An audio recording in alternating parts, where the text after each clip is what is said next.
All right. Are you ready for your headliner of the evening? Yeah? All right. Well, your final comedian of the night, he has been featured on the Boston Comedy Festival. You've probably seen him at Gotham. He's performed all up and down the East Coast. Please make some noise for Peter Lou!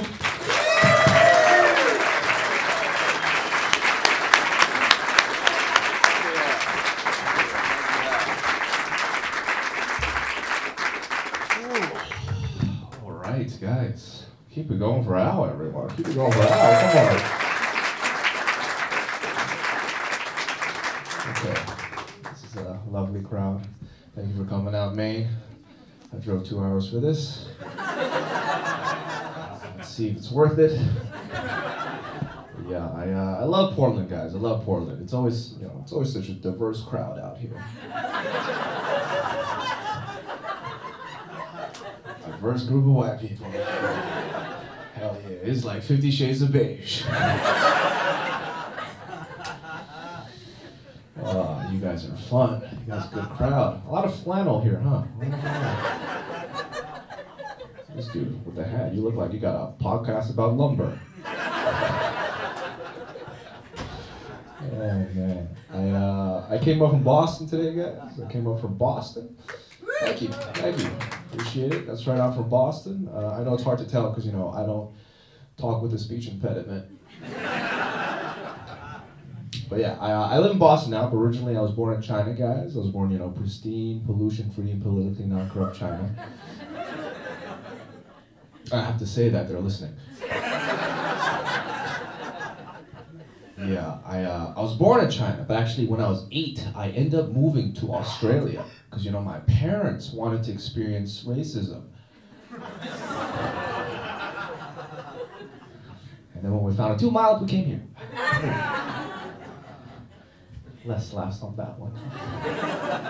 It's okay, guys, just a joke, based on truth. But yeah, from Australia, we ended up moving to New Zealand, and then from New Zealand to here. And when people find out that I moved around a lot as a kid, they're usually like, oh, was your family in the military? Oh, no, they were indecisive. I do kind of give off that look though, right? Like every time I travel, the TSA, they always think I'm in the military. I don't know what it is. Like, I don't know if it's my haircut, my demeanor, or my affinity for Asian prostitutes.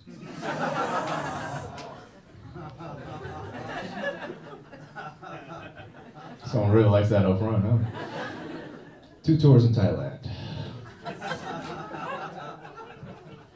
No PTSD, just a couple of STDs, No need to thank me for my service. I was honorably discharged. For my dishonorable discharges. It's a cum joke, all right. We get it, we can move on, cool. Yeah, I didn't grow up in a military family, but I was drafted into a terrible conflict, my parents' marriage. Yeah, my parents, they like to argue by pointing out all the negative traits that the other one has passed on to me. Right, like my dad will be like, your ingrown toenails are the reason why he can't walk straight.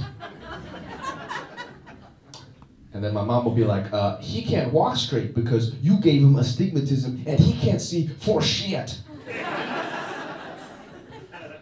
Like, each of these insults is designed to hurt the other person, but every insult hurts me. Right? I'm just like collateral damage. It's like they're the Soviet Union and the US and I'm Vietnam. Oh, it's okay, it's not true, don't worry about it. I'm not Vietnam, the whole country. But yeah, growing up, my mom, she loved to like blame me for these things that are like completely outside of my control, right? She'd be like, oh, you're just like your father. And I'd be like, yeah. I mean, that's just the logical thing that happens. You're the one that let his DNA inside you. You guys pick each other. I have no choice in the matter, right? All right, Mom, if I'm like Dad, does that mean my sister is like you? And she's like, no, your sister is like your dad's mom. I'm like, oh, okay, all right. So you pass 0 genetic information to either of your kids, huh? And then she was like, oh, well, maybe your kids will be like me. So I went and got a vasectomy. Thank you. Snip that right in the bud. She's like, you can't do that. You can't just run away from your problems. I'm like, actually, yes, I can. And I would have done it a lot faster without these ingrown toenails slowing me down. Oh, you guys are fun. This is nice. So during the pandemic, I don't know what you guys are doing, but I was growing bonsai trees. You guys know bonsai trees, right? Little trees, right? And I went home to visit my mom. Fun tip about my mom: she's actually bilingual, right? She speaks 2 languages. Her first language is Chinese Mandarin, and her second language is yelling. It's her love language. But yeah, I was visiting my mom with the bonsai trees, and she was like, "Oh, are those gifts for me?" I'm like, "No. They need daily watering. I'm taking them back when I go home." And she was like, "You don't trust me to take care of a plant?" I'm like, "No. I don't want to come back to an emotionally stunted plant. I can just see you yelling at him for not being tall enough or photosynthesizing as much as the other plants. You're almost 30, why haven't you pollinated yet? Or your friends have matured into lumber."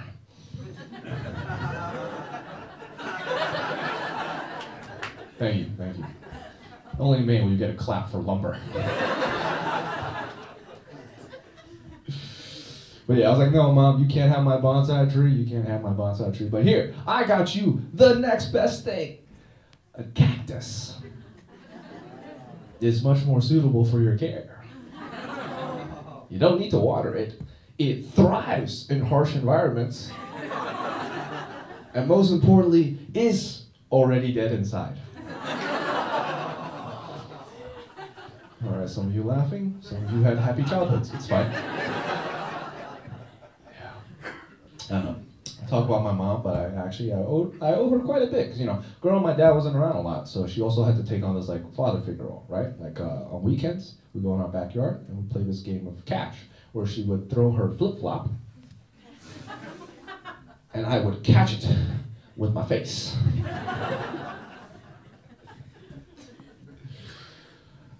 Sometimes it wasn't a flip-flop, it was just the closest thing she could grab, right? A remote, a comb, my sister. It's a 2-in-1. Yeah, a lot of white people, you guys, you don't beat your kids. You're like, not me. Not the front row. Not me in the hat. Yeah, a lot of white people, you don't beat your kids. Now, I don't know if that's because, it's not good for them, or just, you spend so many centuries beating up on minorities, but by the time you get home, there's no energy left, right? One comic enjoys that joke. But no, I think you should beat your kids. You should definitely beat your kids. Have you ever met someone that wasn't beat as a child, and you're like, that's why you're annoying.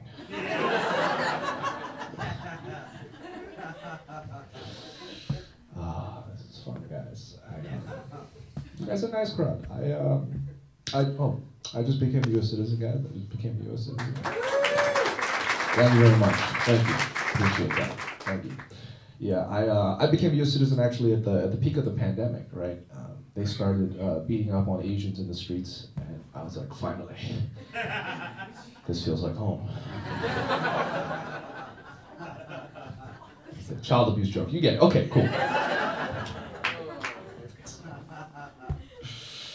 Yeah, during the pandemic, right, there was an increase in hate crimes towards Asians. I was a little scared for a while, and I was like, it doesn't look good, right? And I was so scared that I bought my first U.S. flag hat. for protection, right? There's a forehead billboard that says, "Hey, don't hurt me, I'm one of you." You know how like Jews get wear yarmulkes, so it's it's easier for God to spot them and offer them protection? You know that, right? I wore U.S. flag hats, so it's harder for racists to spot me and easier for them to spot Jews instead. That's my defense mechanism. Yeah, I don't know.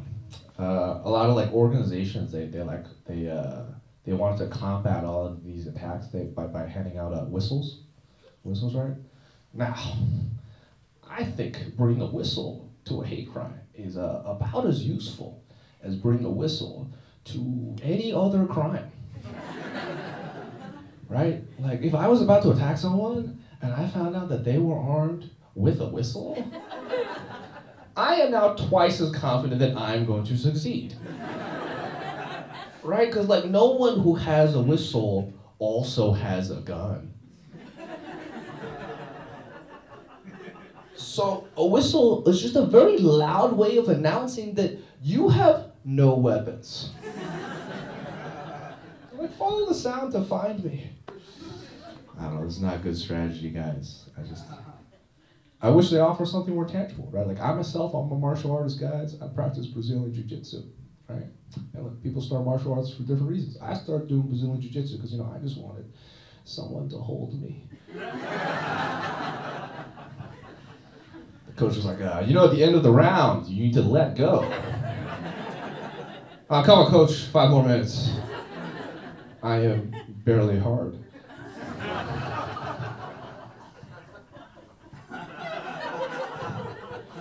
I like how some of you all at the penis jokes. That's too much. It's too much. Oh, this is nice, guys. You guys are nice. A lot of people out here today, beautiful people. I've been trying to learn Spanish, guys. I've been trying to learn Spanish because I want people to be confused when I speak. Just like, what kind of minority are you? North Mexican. West of Guadalajara, east of Beijing. That's where I come in. Yeah, I've been learning Spanish on Duolingo. Anyone use Duolingo? Anyone? Yeah? People clapping for me or them? You, sir, what are you learning? Italian. Italian. Okay, are you Italian yourself? Mm-hmm. All right, that makes sense. How many days have you been doing Duolingo Italian? 47. 47. That's pretty good. That's my streak right now. That's your streak. Yeah, he's trying to front right now. He's trying to flex a little bit. 47 days. What are you at? 200. How about that? Okay.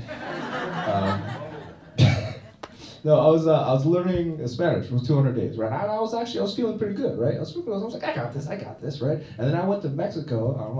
And I realized my Spanish wasn't as good as I thought it was. When I had to progressively change my answer to the question, do you speak Spanish? Throughout the trip, right? Like at first, when they asked me, ¿hablas español? I'm like, sí, un poco. And then halfway throughout the trip, I had to change it to, un poquito, muy poquito. And then by the very end of the trip, I was like, no hablo American.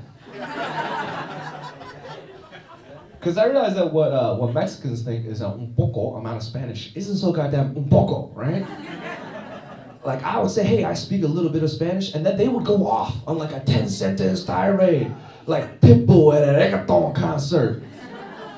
I'm like, hey, Mr. Worldwide, I have no idea what you just said. When I say a little bit of Spanish, I mean I know numbers, colors, some fruits, the chorus to Despacito, and I have the ability to ask questions and not understand the answers. Yeah, I realized on that trip, right, like Duolingo doesn't teach you enough like conversational Spanish, right? Like my friend came up to me, he was like, oh, how many days are you on Duolingo? I'm like, 200 days. He was like, oh, cool. What palabras have you learned? what's a palabras? He's like, words. I'm like, oh. They don't cover that in the first 200 days.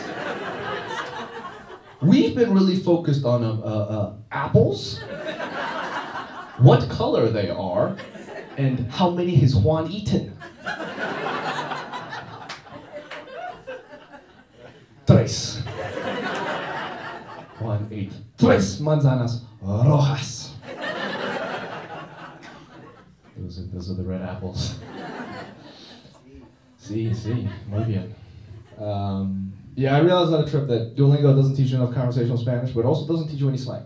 Zero slang, right? Like, the word that I learned for jacket in Spanish is chaqueta, right? Chaqueta. And then you go to Mexico, you find out that's slang for to jerk off. I'm like, oh. So I've just been going to all these code checks, asking for hand jobs. This lady at the last show was like, so did you get any? I'm like, yes. Juan only charged me 100 pesos. His hands were very soft.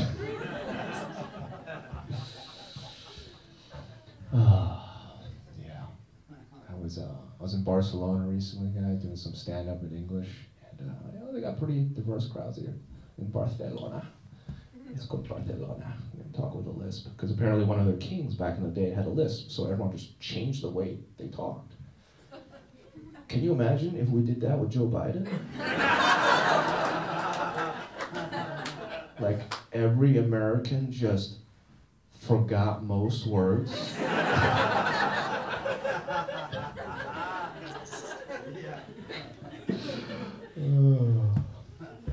This would be perfect time to do an act out of Joe Biden, but I haven't gotten to that yet, so that's fine.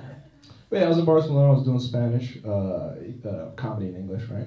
And the crowds, there was Dutch, French, British, and pretty diverse crowd. And I was crowd working them, seeing where people are from. And this one lady was like, oh, I'm from Ibiza. I'm like, oh, cool, is that like an island, a country, or a bird? And then, much of the crowd was staring at me, much like the way a lot of you are right now. Like I'm an idiot, and then some lady in the very back just screamed out. She's like, he's American!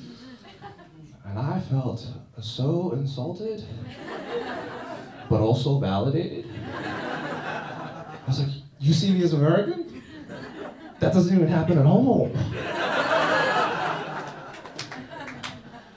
I was like, oh, I gotta come all the way to Europe to feel American. Oh, okay, cool. Good to know. That's crazy. Yeah, being in Europe was the first time I experienced like American stereotypes, right? I met this Finnish couple. They're like, oh, we thought you were very nice, but we thought you were stupid. We thought you were very stupid, but you're not. I'm like, thanks, I guess, right? I didn't know how bad American stereotypes were, so much so that my Asian stereotype was not enough to offset the American stereotype. But yeah, I was talking to them afterwards, right? And this Finnish couple, they're like, yeah, here in Europe, you say you're American. We see you as American. We thought you were stupid because we're not racist. I was like, I guess that makes sense. I guess that checks out. I don't know. That's a delayed laugh without. Thanks. We've got a lot of couples out here tonight. A lot of couples in the front row. Any single people? Any single people make some noise? Yeah. 3 sad woos. Okay. This is not good. That's good. Okay. One person. Was it the trucker hat guy?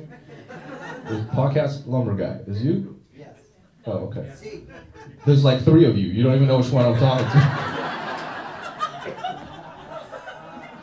Oh my god. Alright, that was a snort. That was great. That was a oink. Yeah, I've been reading up on the psychology of dating. It's very interesting. Very interesting. Apparently, we tend to look for people with similar traits to that of our parents. I don't know if you guys know this. I'm like, oh, okay, that makes sense. That explains why I keep chasing women that don't love me. This is a comedy show, people. I need you to turn that to a ha.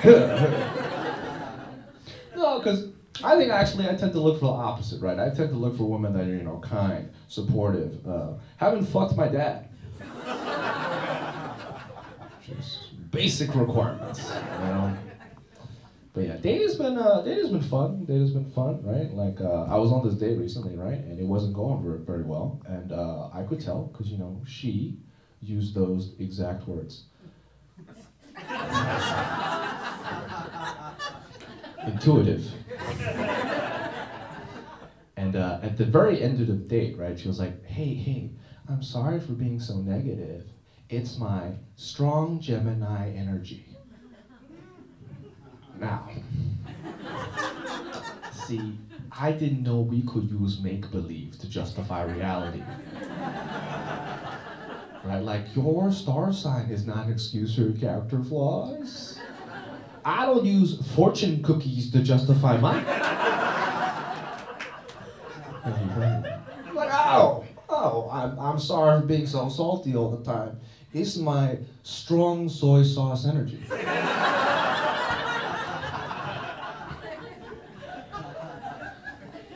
Was that too spicy for you?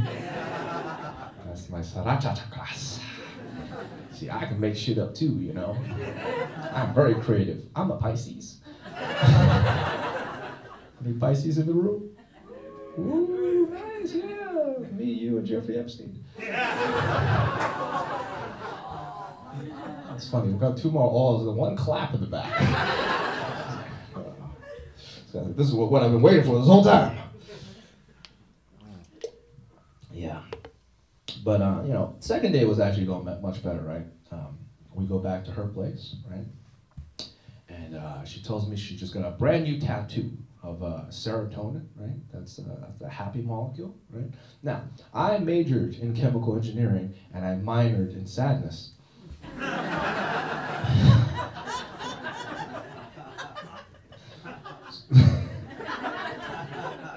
So I took a look.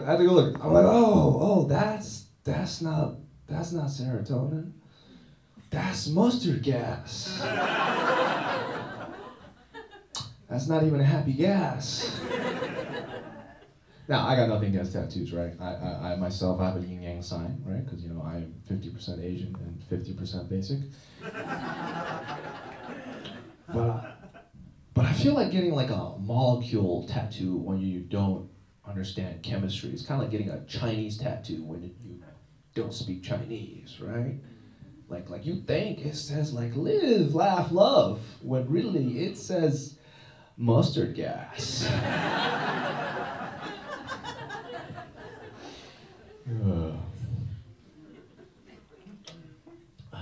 The third day, we go to her place, right? I'm getting ready to show her some of this big walk energy, right? And we're talking, right? And she tells me, she's like, "Hey, just so you know, I have daddy issues." I'm like, "Okay. Is it because he tried to teach you chemistry?" But yeah, she was like, "So tell me, what do you like? What's your favorite position?" And before I could answer, she was like, "You know what? You're a Capricorn. You're probably into like super vanilla stuff." I was like, "All right, you're into astrology. You're probably super stupid."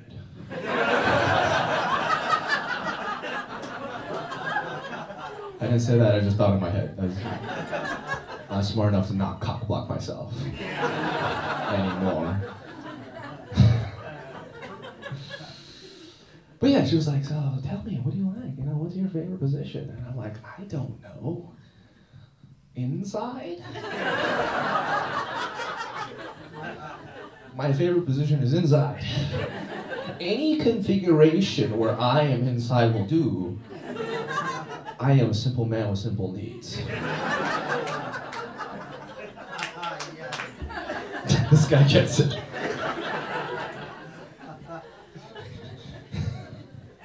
The way you said that, so you're like, "Oh yeah."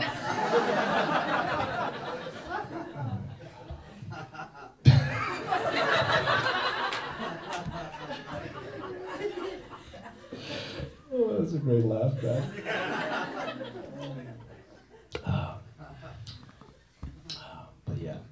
but then she was like, okay, well, just so as you know, I like hair pulling, choking, and cock slapping. I was like, oh, you really are a Gemini.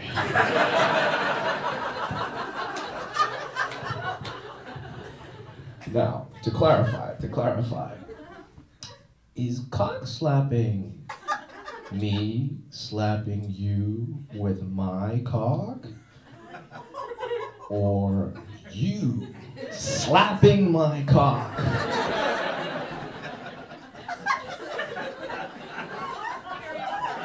This is an important question, right? Can we agree this is an important question? Thank you. This dude was like, no, it's not. Either way, someone's getting slapped tonight, right? Oh. That's how we roll in Portland. But no, actually, she was like, neither. It's me slapping you with your cock.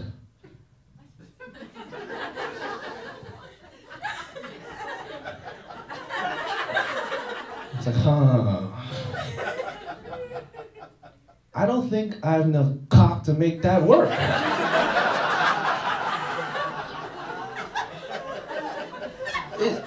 It's not that I'm not well, it's my face is so far away. Also, let's be real, if my cock reached my own mouth, I would not be here right now.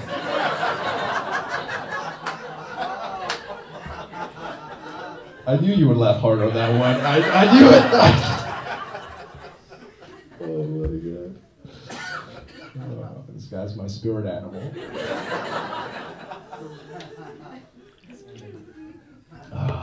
Yeah.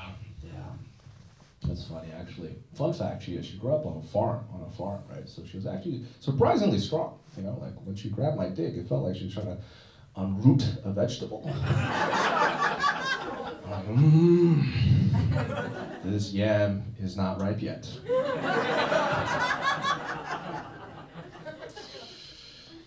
guys ever get a hand job from a girl with calluses?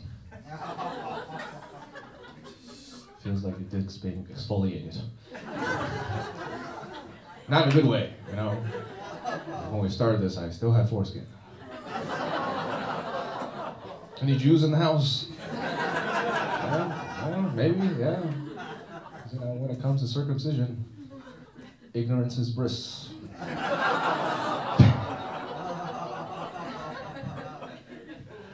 Oh, that's such a dumb joke. I like it though.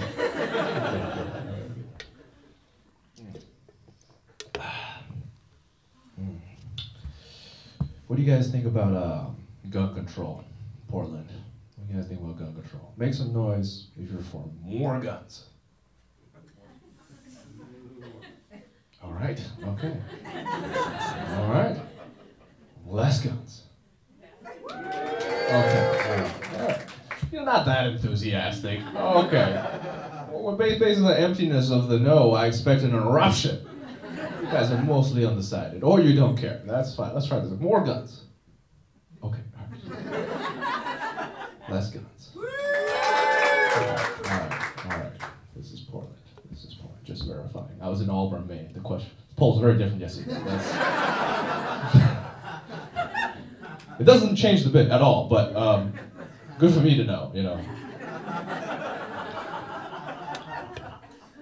But yeah, gun control is a very contentious subject, right? But you know, I think I have a solution that everyone can get behind, right? Something that increases public safety without infringing on Second Amendment rights. I think we should make it that you can buy any gun that is no bigger than your penis. Like your Glock can be bigger than your cock. Thank you, I'm running for council. No, think about it. This is the only way we can like guarantee we keep like AR-15s out of the hands of these incels, right? Dudes with tiny dicks. I don't know about you, but I've yet to meet someone with like depression and a 12-inch cock. I don't think that happens, you know. Look, I'm sure some dudes will be disappointed, like, oh, I am sorry, sir, you are 9 millimeters away from acquiring this 9 millimeter. Rules are rules. Take your pocket pistol and get out of here, you know? Yeah, I was on the show last night, some lady screamed, she was like, what about women? We don't have cocks. How does that work? I'm like, you're right. I think women, for women, you should be able to buy a gun that is as big as the biggest dick that you have taken. The largest piece holstered, if you will. Right, because this way, if you see a chick out there with like a bazooka, you can be like, oh, well, you know, she's been through some shit. Maybe that one's justified.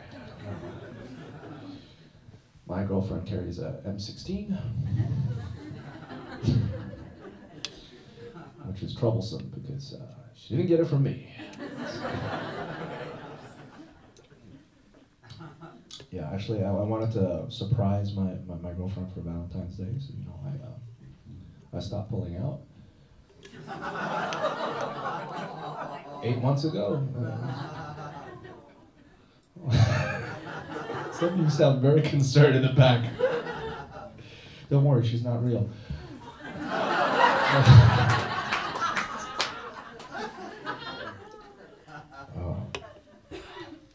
Well, you guys have a lot of good food. I had some of your potato donuts today. Yeah? Yeah, that's pretty good. They taste like regular donuts. Still good. Still good. You know, lobsters. That's nice. It's good to see. Yeah, there's been a lot of food fads recently, right? A lot of food fads, like intermittent fasting. You guys hear about this one? Right? Like I used to do that growing up, except I just called it being poor.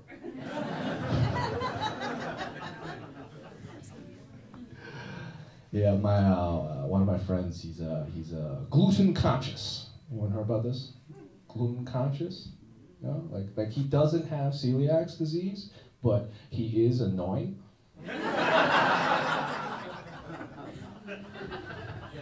For privacy purposes, we're gonna call him Anton Farah, because that is his name. Now, Anton's diet needs to be grass-fed, organic, gluten-free, dairy-free, and low in polysaccharides. Polysaccharides is a big word. Poly means many, and saccharides means headaches for your friends, right?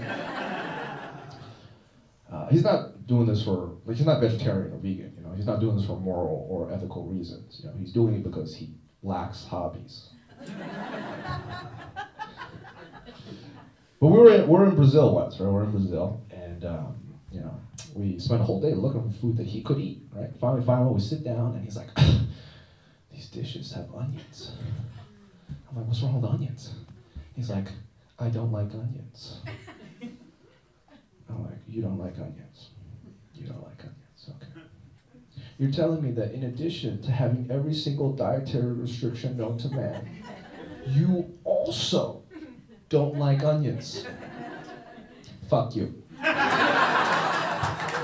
Thank you, thank you. You of all people do not get to be picky, you know? You sir definitely have one of those friends. That's what it is. For my birthday, right, we went to a Chinese restaurant, right? And now Anton asked me to speak to the waitstaff. Now, I don't know what the phrase gluten-free is in Chinese, because there is none. We've been eating gluten for millennia. Not a single person with a gluten allergy. We let them die off a long time ago.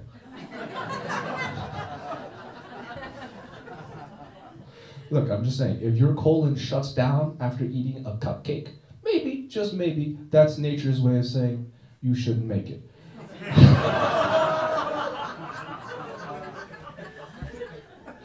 But be a good friend, be a good friend. I try, right? I try. I'm like, hey, my friend has a gluten intolerance, right? He can't eat flour or soy. What dishes do you recommend?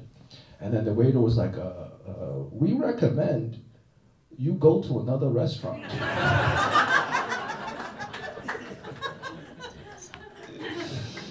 And then Anton was like, that was rude. I'm like, no, it's not.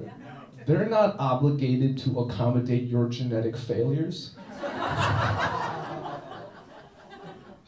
But Anton's stubborn, right? So he starts like negotiating with the waiter. He's like, what about the fish?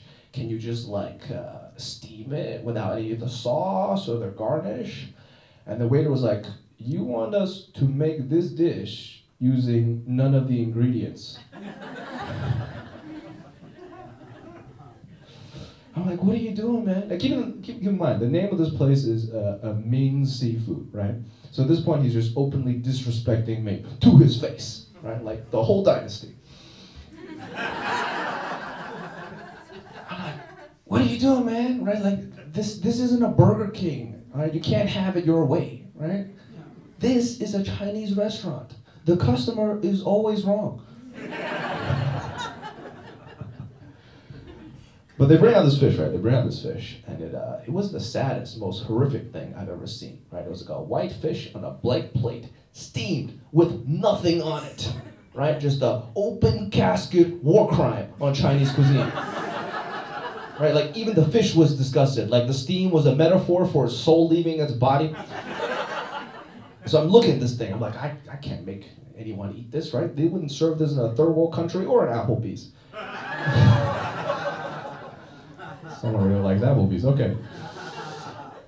So, yeah, I called the waiter back. I called the waiter, I'm like, hey, I'm really sorry, but can you put some onions on it? It's fucking Anton. Don't worry, he's alive. He's alive. You know, it's funny because he claims to have all these dietary restrictions because it's like good for his health, but he was like the first one of us to get COVID. Took a while to find out because, you know, one of the first symptoms of COVID is a loss in your sense of taste. And Anton never had any, you know. You guys are fun, Portland. I perform in Boston a lot, right? So, you know, the crowds, it's a lot of Italians, a lot of Irish, a lot of Catholics, right? Sometimes it's hard for me to relate to the crowd because, you know, I didn't grow up Catholic, right? I grew up Chinese Asian, which means my uncle had the decency to take his shoes off before he molested me. I'm just kidding, guys. He kept his shoes on. Okay. We don't like the dark humor, that's fine. That's okay. One clap, okay. He's like, oh, guys, you and I. Oh, man, this is good. This is fun. You know, last time I was up here in Maine, after I did the show, there's an older white gentleman. He came up to me and he was like, I love pork fried rice.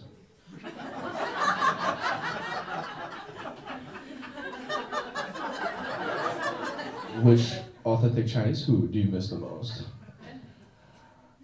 And I'm like, first of all, pork fried rice is not authentic Chinese food. Like, well, that's a weird way of saying hello. Right. But you know, I get it though. I get it, right. He was just trying to like relate to me, but he didn't know how, right? Like he's well intentioned, but poorly executed, right? Like Obamacare or 9/11. I'm just kidding, guys. That was clearly poorly intentioned, very well executed. I'm glad I put the dark stuff at the end. I'm glad I did that.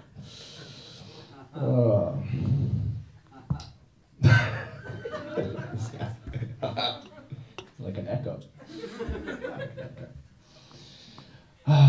Yeah, I've been in this country for a while now, and you know, I've noticed that you know, the parents here, Western parents, you know, you guys have kids when you really want to like settle down and have a family. My parents had kids because they needed a dishwasher.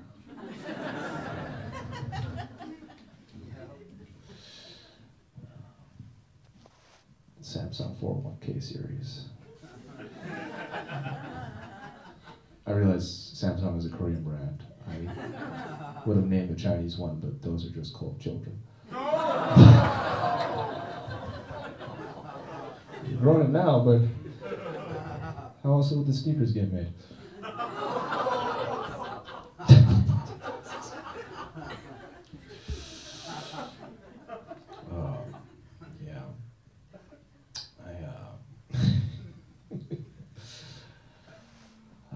for my day job, guys, I work in biotech, actually, you know, where I design processes to make drugs, or as my parents like to call it, not a doctor.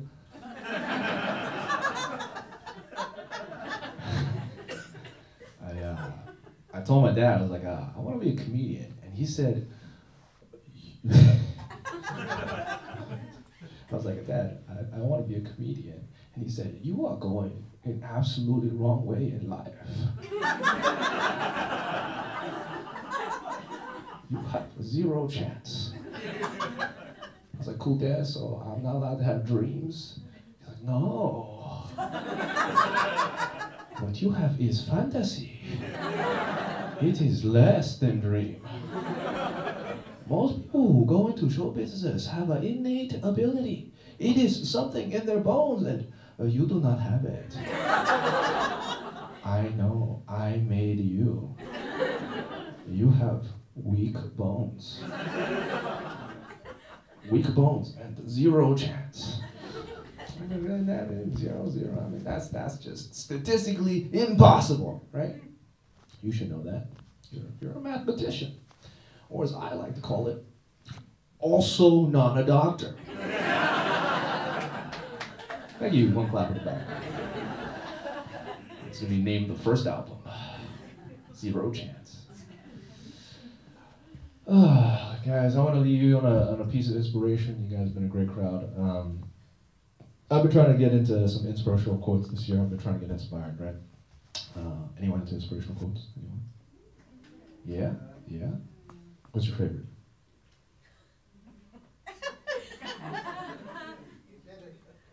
You did it? What the fuck is that? You work for Nike or some shit? Nike Plus. Just do it. You did it. Yeah.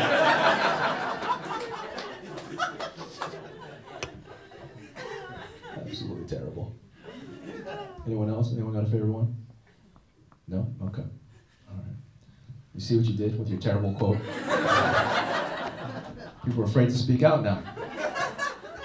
You did it. Hell yeah, brother. All right. I don't know what that was. What was that? You can do it. You can do it. Group up in the showers tonight. Yes. That's Rob Schneider, right? Yeah, I like that. Longest Yard. It's a good movie. Waterboy. Oh, fuck. You know what I mean. You can do it. I feel like he plays the same role in both movies, doesn't he? I think he says the same thing, but yeah. Waterboy. Adam Sandler. Okay, you get it. All right. We're getting off track. But yeah, I've been getting to inspirational quotes this year, and I read this one recently, right? It's actually a Japanese one, right? It goes, Nanakurubi yaoki. When you speak Japanese, you have to lower your voice 30 decibels. Or 3 Hello Kitties. Now, that saying, it translates to fall down 7 times, get up 8. Fall down 7 times, get up 8, right? It's very famous, very famous.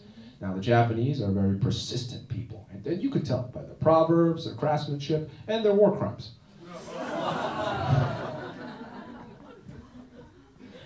But, they're not very good at math, unlike the Chinese, the original Asians.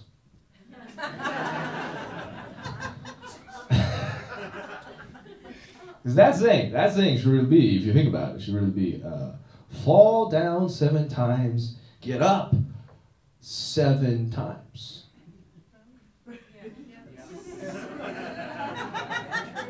Right? Yeah, so you with me? Right? You fall once, you get up once, you fall twice, you get up twice. You can't get up more times than you fell. It's impossible. Gravity's different in Japan, I don't know. No, because that's like saying fall asleep 7 times, wake up 8. Right, like unless you're taking shrooms, you can't wake up when you're already awake. Or it's like saying jerk off 7 times, come 8. Don't talk about 7 times, get diarrhea 8. I guess that one's theoretically possible. I think it's funny that over all these centuries, right, all these Japanese philosophers are like, oh yeah, that's a great saying, and not a single person was like, hey, should we maybe like check the math on this one? Fall down 7 times, get up 8. But I get it, right? They were trying to be inspirational, right? They're exaggerating for effect. Now I'm gonna share the Chinese one with you tonight. I think you're gonna like it a lot better. It makes a lot more sense. You ready? Don't fall. Thank you for the 2 claps. I appreciate you. You guys are wonderful. Listen, Portland, thank you guys for coming out. You've been great. If you enjoy that set, you can feel free to follow me on the social medias. If you want to be friends on the internet, it's Peter Liu Comedy on everything. PTRLIU Comedy. I'm actually doing follow for follow, guys. If you follow me, I will follow you to your house. All right, you guys are great. My name is Peter Liu. Thank you for coming out. I have some merch outside if you want to get some. It'll help me a lot. Thank you.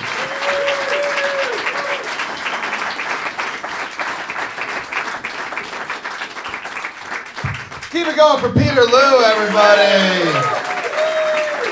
Yes, wow.